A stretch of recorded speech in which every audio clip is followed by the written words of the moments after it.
একটা পোলা আর একটা মাইয়া দুইজন দুইজনকে প্রচুর পরিমাণ ভালোবাসত। তারা একজন আরেকজনকে ছাড়া বাঁচত না। তবে একদিন মাইয়ারা পোলাডারে জিগাইয়া কইল, তুমি যদি আমার এতই ভালোবাসো, তুমি কি আমার একটা বস্তু আয়না দিতে পারবা? পোলাটা বলল, আর এমন কোন বস্তু নাই যে আমি তোমার লেগে আয়না দিতে পারবো না? মেয়েটা বলল যে আমার একটা কিডনি খারাপ হয়েছে, তুমি কি একটা কিডনি আয়না দিতে পারবা? যদি লাইনে দিতে পারো তাইলে আমারে পাইবা, আর যদি না এনে দিতে পারো তাইলে পাইবা না। এই কথা শুই না পোলাটা হয়রান হইয়া বাড়ি থেকে ফিরে আসলো। আয়শা তার মাকে বলতেছে, মা গো, আমি একটা মাইয়ারে ভালোবাসি। মাইয়াডারে আমারে বলল যে আমি যদি তার লেগে একটা কিডনি না আয়না যাইতে পারি, সে আমারে ছাইরা দিব। মা, আমি তাছাড়া বাঁচতে পারবো না। মায়ের এই কথা শুই না বলল যে আমি তো বেশি দিন বাঁচবো না, তবে আমার একটা কিডনি নিয়ে তারে দে, তাও যদি তোর মনের মানুষটা পাস তুই, আমি তাতে খুশি। তখন মা তার একটা কিডনি পোলাকে দিয়ে বলল, যা তারে নিয়ে আয়।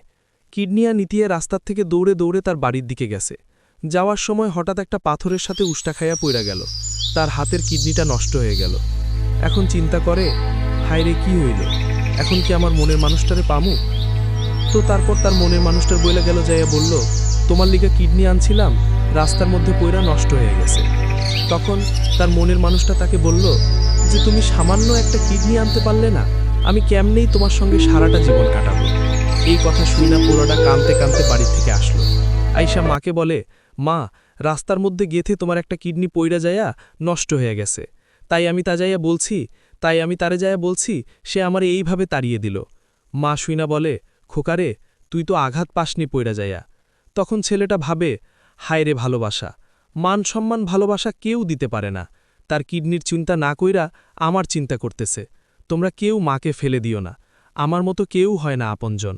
ভালো থেকো সবাই, মাকে ভালোবাসবা। আমি আজ বুঝতে পারলাম না মা কি বস্তু।